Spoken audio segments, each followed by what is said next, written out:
Hey, all, Scott here. On average, how much do you think these interviews are worth to you? Of course, I've never charged for my archives in a dozen years of doing this, and I'm not about to start. But at patreon.com/Scott Horton Show, you can name your own price to help support and make sure there's still new interviews to give away. So what do you think? 2 bits? $1.50? There are usually about 80 interviews per month, I guess, so take that into account. You can also cap the amount you'd be willing to spend in case things get out of hand around here. That's patreon.com/Scott Horton Show. And thanks, y'all. All right, y'all. Scott Horton Show, scotthorton.org, libertarianinstitute.org.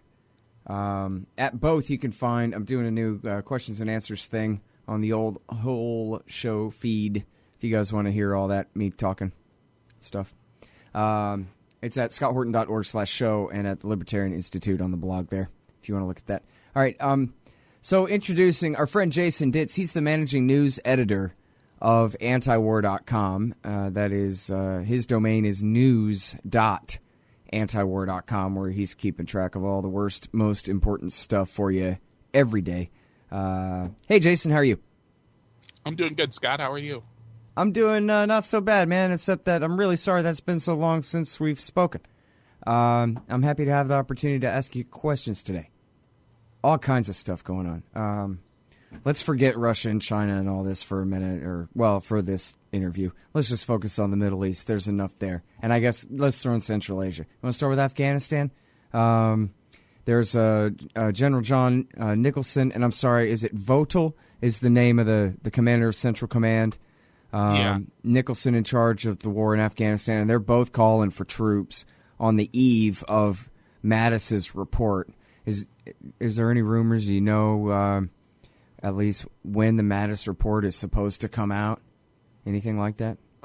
Just soon. It's probably going to be in the next few weeks. So, yeah. And the expectation is, at least according to the two generals who've talked about it, Votel and Nicholson, a few thousand more troops headed to Afghanistan. Yeah. Well, I'm interested in what that means. I mean, assuming that that's what they push. Because what good is a few thousand going to do unless they're really in a state of panic right now? That's something really bad's going to happen. The army is going to completely fall apart, or the Taliban going to walk right into Kabul or whatever. Because otherwise, what difference is a few thousand more troops going to make when they've got, 8,000 something now, plus drones? Right. And, I mean, don't get me wrong. I'm not saying we need a real escalation.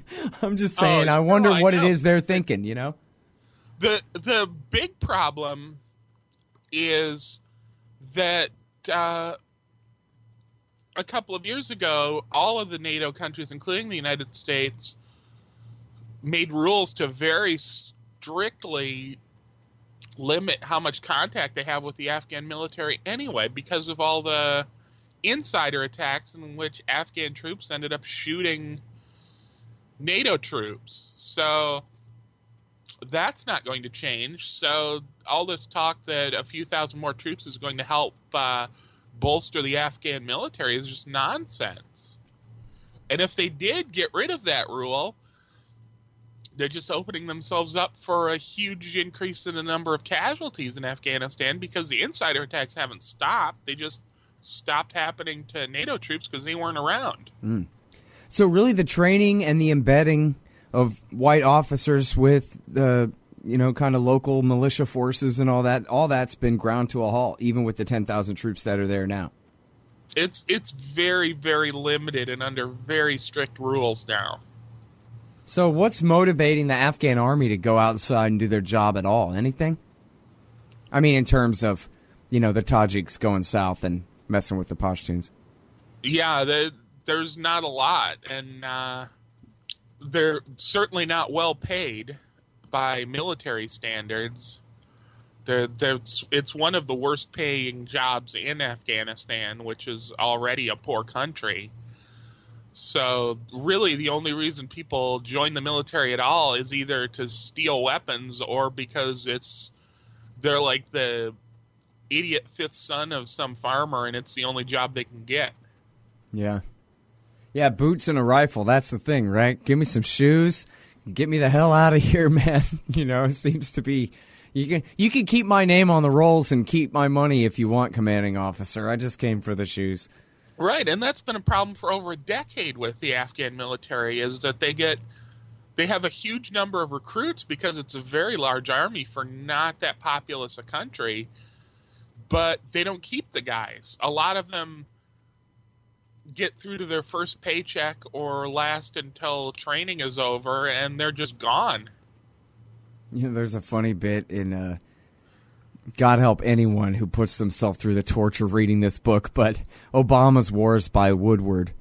There's a scene in there where Holbrook says to Petraeus, yeah, but I mean, if the key to the whole thing is building up the army, that's like pouring water into a bucket with a hole in it, man, because they all just take their boots and rifle and go, They don't stay to do the job. And Petraeus says, or maybe it's McChrystal, whatever, says, well, that's an issue, and we're going to have to work on that. Whatever. Anyway, even though this is premise one of their entire mission to go and do this giant surge, is that we're going to transfer all of our gains over to this Afghan army that we built. But meanwhile, the fact that there really isn't one to transfer it to, well, yeah, but we're gonna look at that too. And anyway, here we are now. 7-8 years later, after the end of the surge and the end of the failure. But I guess so. Do you think maybe I'm right that they really are in a panic? That's why they need a few more. I mean, he said it's to break the stalemate, but is that code for we're afraid that Hizb Islami's going to seize the parliament or something? I don't know. Yeah, I mean, this whole stalemate claim is also nonsense, because if you look at the reports from the Special Inspector General for Afghanistan Reconstruction, it regularly shows, the Taliban over the last 6 to 9 months took a little more territory, and the most recent ones are like they have half the country now. The Taliban has more land now than at any time since the 2001 invasion. Yeah, I mean, that's not a stalemate. That's steadily losing. Yeah, I mean, they sent. I talked with the reporter for MilitaryTimes.com about the sending of the 300 Marines back to the Helmand province. That wasn't sent them from up in Kabul or from Bagram Air Base. That was 300 fresh troops from the U.S. Sent to, I guess, last-ditch effort to prevent the fall of the capital of Lashkar-Gah down in the Helmand province. So, man. But then that, I guess, do they not have the courage to say, or maybe they're just getting us warmed up for Mattis is going to say, forget a few thousand. If we're going to do this right, we're going to have to send another 50? Or did they think that maybe the people will object and they're afraid to ask for a whole other surge? I hope that that's true. But, I mean, I don't know. It just seems like all a few thousand more is going to do, say gives them 10,000 more. That's just going to buy them, a little bit more time before the fall of Saigon. But otherwise, it's not going to change the dynamic on the ground at all, right? Afghanistan's been a losing effort for 15 years now. I mean, they have not been making progress despite years and years of Pentagon reports saying that, well, there's not visible progress on the ground, but we're just about to turn the corner and something huge is going to happen to the Taliban where they're just going to be defeated. They've been predicting that for years, and it just doesn't happen. I don't think that 100,000 troops is going to make Afghanistan end the insurgency. It's just a pipe dream, and I think from the Pentagon's perspective, the best they can hope for is to have a few hundred troops here and there in the big cities and keep those from falling, and then say, well, at least we control all the big population centers in a mostly rural country. Yeah. Gotta just keep adding time to that Washington clock. That's the best they can do. And really, right, as long as they stay, they haven't ever truly lost, right? You can't call it a total defeat. There's really nobody with the power, apparently, to run them completely out of the country. At least all else fails, they could run up to, Dostum territory, whatever in the north. But in other words, as long as they stay, they can never lose, completely. So they just keep staying and staying. Oh, right. And that's, I guess that was their lesson from Vietnam, was that the fall of Saigon was the moment where the Vietnam War was lost, and that everything else was just a stalemate. No matter how much ground they lost and how obvious it was that that's what the end result was going to be, it was only that moment where everyone's fleeing in helicopters. Yep. I mean, hey, you do a good job of looking at it from their point of view. I think that pretty much sums it up, you know. Whatever is the best self-justification you could come up with, that's pretty much the official history as it gets written. All right. So, other catastrophes in the world. James Gordon Meek, I know you had your own write-up of this. James Gordon Meek at ABC News had a big thing handful of days ago about major escalation all across Yemen, Syria, Iraq, North Africa. Somalia is in there too, I'm 90% sure. Yeah. You want to take it from there and give us a rundown of what we're really looking at? Yeah, the reports out of the Pentagon are that there have been a lot of very quiet deployments of special forces across the Middle East, across Northern Africa. They didn't really say where. Yemen was heavily implied. Somalia was heavily implied. We can probably assume that places like Libya are also involved. And the stories in ABC News also suggested that special forces commanders kind of have the administration's ear on how best to fight groups in these remote areas, and that all the troops that are being deployed to all these, wind-blown empty pieces of desert are being told to prepare for serious deployments with a lot of fighting. So it seems like there are going to be a lot of little wars breaking out all around the region. Well, geez, it's not like the president didn't warn us. He was going to knock the hell out of ISIS. Well, Obama spread ISIS all over the damn region, so going to knock the hell out of them depends on exactly what you mean by that, but I always interpreted that to mean we're sending in the Marines, and that means not just the Special Operations Command and those guys, but the infantry too, and we're already seeing that in Syria, correct? And in Kuwait, right? Isn't that the story from last night? It's 2,500 to Kuwait, ready for Iraq War III in Mosul. Right. And that's quite a big escalation, right? Ratio-wise to how many troops are already on the ground in Iraq right now? Yeah, we don't know the exact number of troops on the ground in Iraq because the Pentagon has been deliberately falsifying their troop figures in Iraq to try to keep them. Well, for a long time it was to try to keep them under the troop cap that the Obama administration negotiated with the Iraqi government. That was you can have 4,574 troops or something like that. I don't think that was the exact number. It was something like that. It was some very specific number.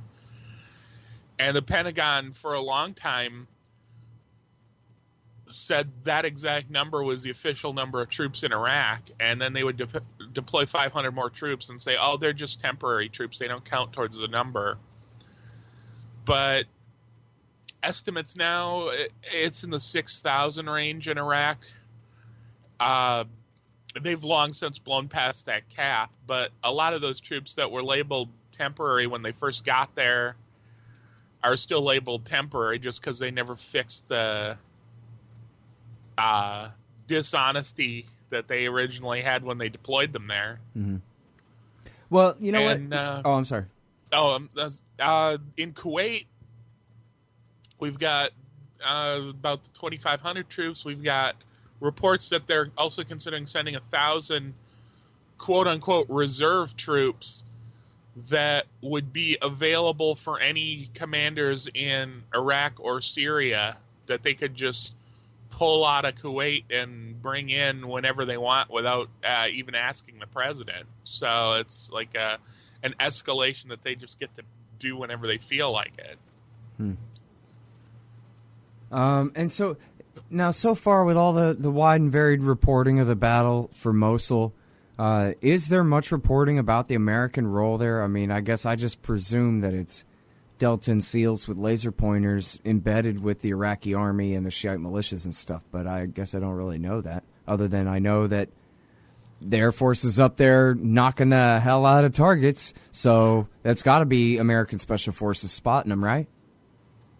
It does sound like it. And of course, we hear a lot more about the Air Force bombing places than we do about anything else. We did get a report a week or two ago where the Pentagon basically confirmed there were some American ground troops wounded in Mosul over the last few weeks, which is an incredible statement because... Boy, they played that down. If that came out, I sure missed it. Yeah, they had never even confirmed that American troops had gotten into Mosul yet. They were all the reports had suggested the troops were embedded outside the city, but then it was like, no, there were some in the city and some got wounded. They didn't say how many were wounded. They didn't say in what circumstances. They said the woundings happened over the past few weeks. So they're very much keeping this quiet. Yeah. Well, overall, they're not supposed to report their casualties, so I guess it's sort of amazing that we'd find out anything at all, but it depends. Well, so now, can you talk to me a little bit about the casualties from the airstrikes? Or, I guess the narrative here, as I understand it, is that more or less the population of Fallujah and Ramadi and possibly Tikrit had a chance to run like hell before the real air campaign began, where the people of Mosul did not. And so I just wonder, I've seen just in the last day or two pretty significant reports of casualties from U.S. airstrikes in Syria, but I wanted to make sure and give you a chance to talk about Iraq first before we go there, if you know something. Yeah, the problem is that, again, the official toll is ridiculous. We'll get very credible reporting from on the ground of, U.S. airstrike killed 20 to 25 people in this village outside Mosul, and we'll have the Pentagon saying, it looks like we did. We're really trying not to. This was a terrible mistake. And then a couple months later, when the official report comes out for civilian casualties, that incident isn't even mentioned for that period of time. And then Air Wars in the United Kingdom's been doing the best job of estimating casualties, and their most recent report was something like 2,800 over the course of Iraq and Syria. Of course, there's hundreds in Mosul, where the official figure is about 10. And the official American toll is that they killed 220 civilians overall. So, I mean, it's more than a factor of 10 that they're underreporting these casualties. It's incredible. This part of the Scott Horton Show is sponsored by Audible.com. And right now, if you go to audibletrial.com/Scott Horton Show, you can get your first audiobook for free. Of course, I'm recommending Michael Swanson's book, The War State, The Cold War Origins of the Military-Industrial Complex and the Power Elite. Maybe you've already bought The War State in paperback, but you just can't find the time to read it. Well, now you can listen while you're out marching around. Get the free audiobook of The War State by Michael Swanson, produced by Listen and Think Audio at audibletrial.com/Scott Horton Show.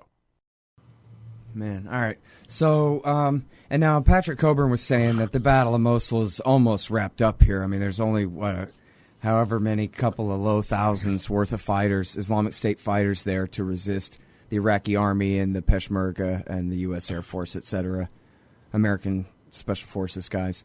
So, does that sound right to you? Or, can you put some kind of ballpark on how many fighters you think are left there, from all the different sources you're reading? Yeah, I don't think anyone really knows the number of fighters that ISIS had in the first place, let alone how many they have now. Yeah. And so many times we've seen estimates where it's like, oh, ISIS has a total of 10,000 fighters across Iraq and Syria, or 15,000 fighters.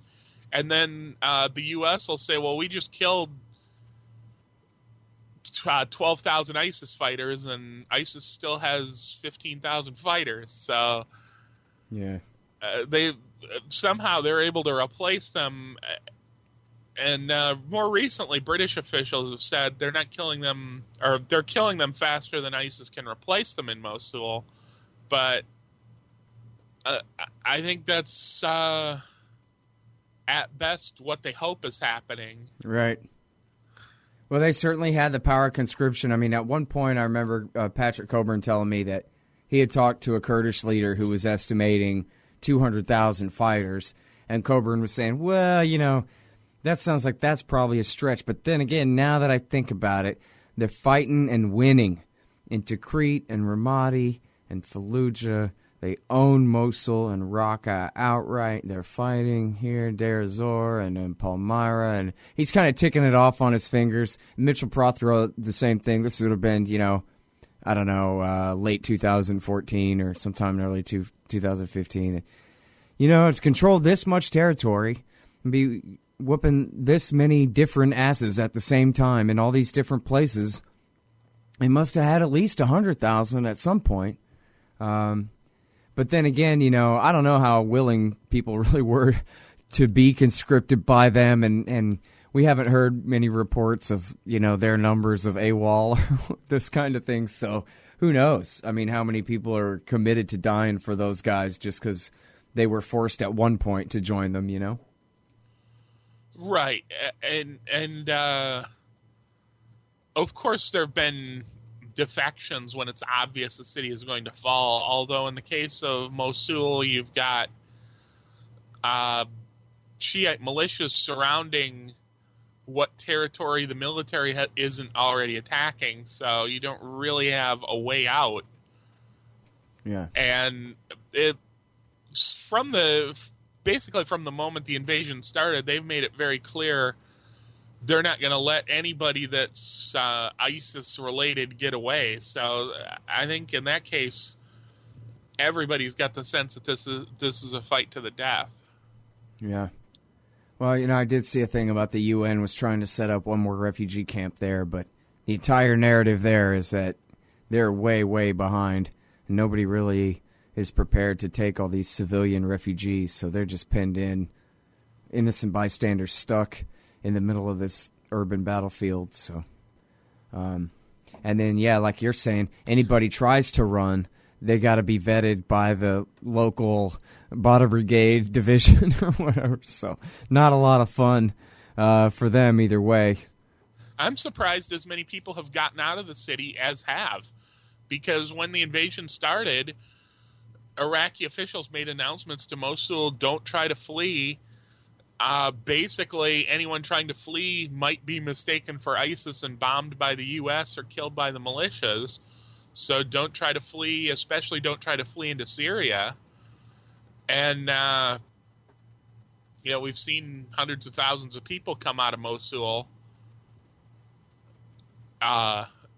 Is it that many? Successfully. Yeah. Oh, okay. The camps south of the city have been overrun.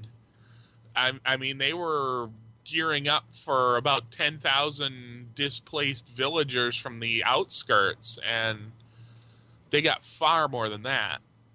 Yeah. Man, all right, so now tell me about all this craziness about, well, first of all, there is no actual assault on Raqqa as of yet, or they're shelling it from the outskirts, or we have the YPG with U.S. Special Forces. Now, as I think we mentioned earlier, Marine Corps infantry on the ground in Syria to back up the special forces backing up the YPG there. But we also got the Syrian State Army, and we've also got the Syrian Arab Army, they call it, and the Army of Damascus. And then we have the Turks. So break it down. What's going on there? Well, for the Syrian army, they do have a southern route towards Raqqa right now, coming around the south of the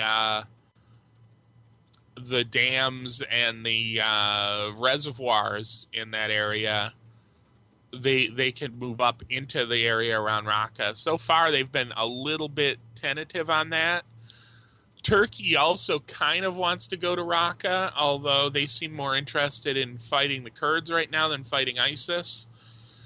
And with U.S. troops embedded, we have however many Marine infantry and Marine artillery positioned around Raqqa. We have U.S. Army Rangers deployed in Manbij, which is a Kurdish-held city.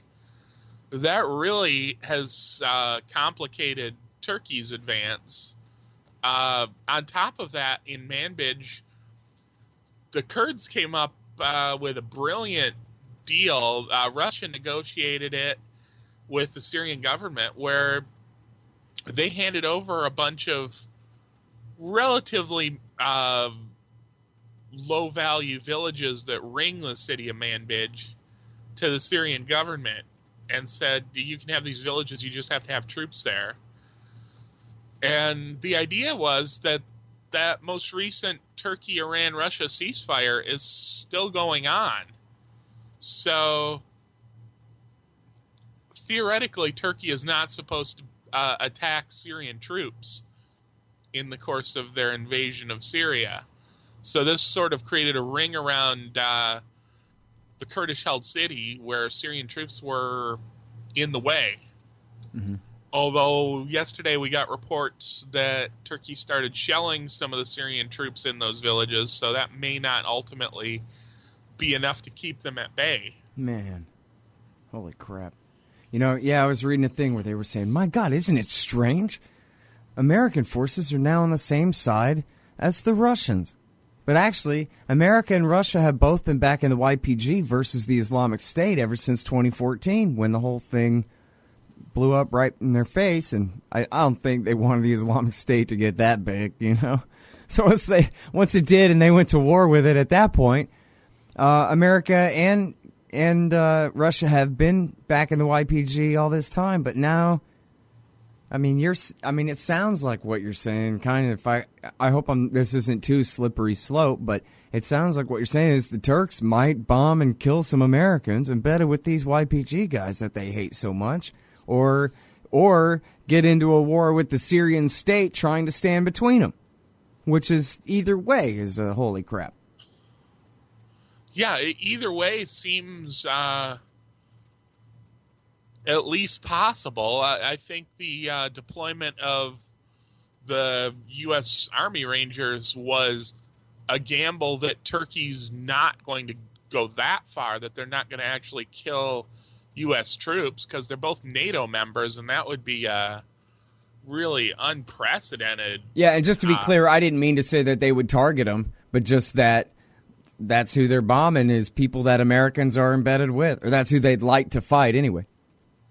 Right, but even if they're not deliberately targeting American troops, if they start killing American troops in any sort of numbers, that's a huge game changer. And I think the bet is that Turkey won't risk that. Yeah. At the same time, Turkey really has a thing about wanting to get the Kurds. So yeah. Do I read it right? Is the situation that the Russians really drew this line, and they drew it with the Syrian army? Because the Russians told the Syrian Kurds, here's the deal you're going to do. We're going to put the Syrian army between you and the Turks. And as far as Erdogan's concerned, this is harsh intervention against him and his interests by the Russians, saying, basically heading him off at the pass here. Do I read it right? That's definitely part of it. And Erdogan's insisted that this isn't going to stop him from going after Manbij. Manbij is important to Turkey for two reasons. One, Turkey announced a couple years ago that no Kurds are allowed west of the Euphrates River in Syria.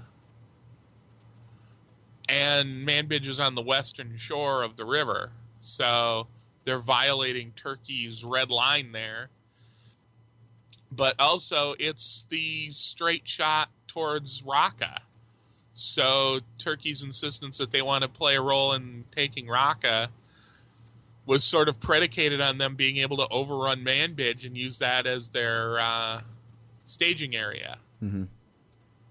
Hey, Jason, tell me this. Whither Al-Qaeda?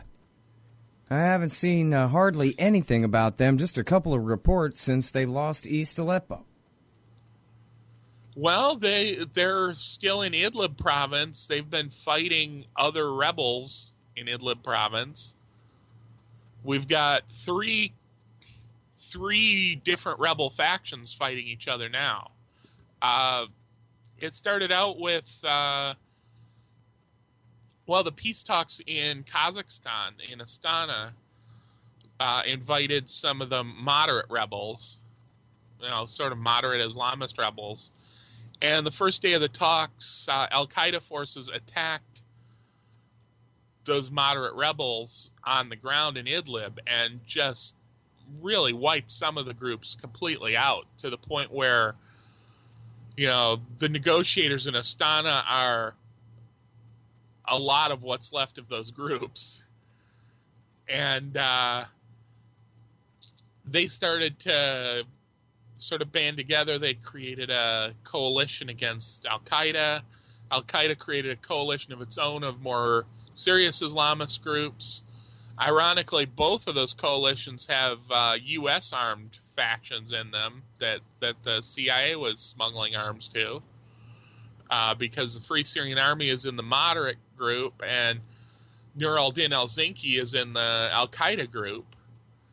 And they kept fighting. Al-Qaeda seemed to have an advantage. Then all of a sudden, this Tahrir al-Sham, which is an ISIS-linked rebel group, showed up, and they started attacking both sides.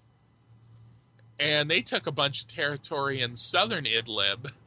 So it's really a mess. I mean, for a long time, Idlib province was kind of a convenience for Syria and Russia, because they would negotiate these withdrawals from Damascus suburbs or that last district in a big city that the rebels still had, where it's like, oh, well, we'll just send a bunch of buses and send you guys all to Idlib. But now Idlib is such a terrible war zone, it's not really an option. Man. So, and then now where's the Syrian army in that fight? The Syrian army was pushing north towards Idlib from the Hama province. They sort of stalled at the, they got north of the city of Hama. They recovered some Christian and Alawite villages. But then they sort of stalled because there were a lot of rebels resisting them in the immediate area around the provincial border. And since all the infighting started, they've kind of just stayed out of it and figured, well, this will keep them busy at least while the Syrian army focuses on taking territory back from ISIS elsewhere. Yeah. Oh, yeah, Jason, I wanted to ask you one more thing, too, which is whether the CIA program to back the mythical moderates and their al-Qaeda allies there in the Idlib province and what's left of them now. It was reported in the Post, for what it's worth, of course, last fall, that after the election, Obama really turned and started implementing Trump's strategy, which is back off of, well, I won't say that. He set JSOC loose and said target al-Qaeda. And so I just wonder, they never really said then whether he had also called off the CIA's support for al-Qaeda at the time. And I just wonder, I haven't really heard anything, I don't think, since then about what exactly is the CIA's role still in terms of timber, sycamore, and all this crap. As far as I know, they haven't completely canceled the program yet. That may have happened quietly, but they never announced that they canceled the program anyway. That although there were reports from Trump that they might. So, but they have addressed it since he's been inaugurated? And they've said that they were considering maybe calling that off or something? No, it was in between the election and the inauguration. Okay. There were reports that he was considering ending the program. But, of course, he said that during the campaign, too, that we have no idea who these weapons are actually going to. Which is a real nice way of saying, yeah, we do. It's Al-Qaeda. You know, he's being very polite to say, geez, it's a mystery. It might be bad people, you know. Right. Yeah. I mean, of course, we know who a lot of these groups are, and some of them are the so-called moderate Islamists, which are the ones that don't like Al-Qaeda. And then there's the less moderate Islamists that do like Al-Qaeda, and they're getting weapons too. But we don't really know if the program is canceled yet. There haven't been a lot of reports out of Syria of anybody other than the Kurds getting any new major U.S. equipment. So it may well be that it's just being conducted a little more quietly now. All right. Well, listen, man, I'm sorry to take up so much of your time today. I really appreciate it.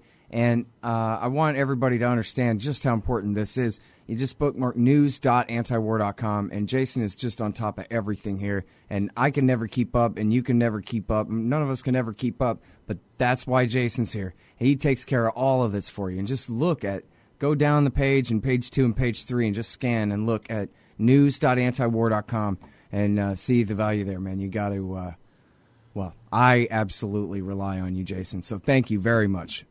As always. Well, thank you for having me. All right, y'all. I'm Scott Horton. That's the thing. ScottHorton.org, LibertarianInstitute.org, and Twitter.com/Scott Horton Show. And I started putting stuff on the old whole show feed again.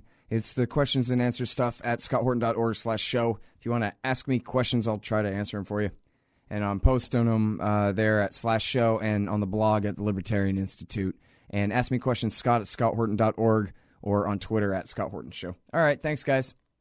You hate government, one of them libertarian types, or maybe you just can't stand the president, gun grabbers, or warmongers. Me too. That's why I invented LibertyStickers.com. Well, Rick owns it now, and I didn't make up all of them, but still, if you're driving around and want to tell everyone else how wrong their politics are, there's only one place to go. LibertyStickers.com has got your bumper covered. Left, right, libertarian, empire, police, state, founders, quotes, central banking. Yes, bumper stickers about central banking. Lots of them. And, well, everything that matters. LibertyStickers.com. Everyone else's stickers suck. Hey, y'all, Scott here. First, I want to take a second to thank all the show's listeners, sponsors, and supporters for helping make this show what it is. I literally couldn't do it without you. And now I want to tell you about the newest way to help support the show. Whenever you shop at Amazon.com, stop by ScottHorton.org first, and just click the Amazon logo on the right side of the page. That way, the show will get a kickback from Amazon's end of the sale. It won't cost you an extra cent. And it's not just books. Amazon.com sells just about everything in the world, except cars, I think. So whatever you need, they've got it. Just click the Amazon logo on the right side of the page at ScottHorton.org, or go to ScottHorton.org/Amazon.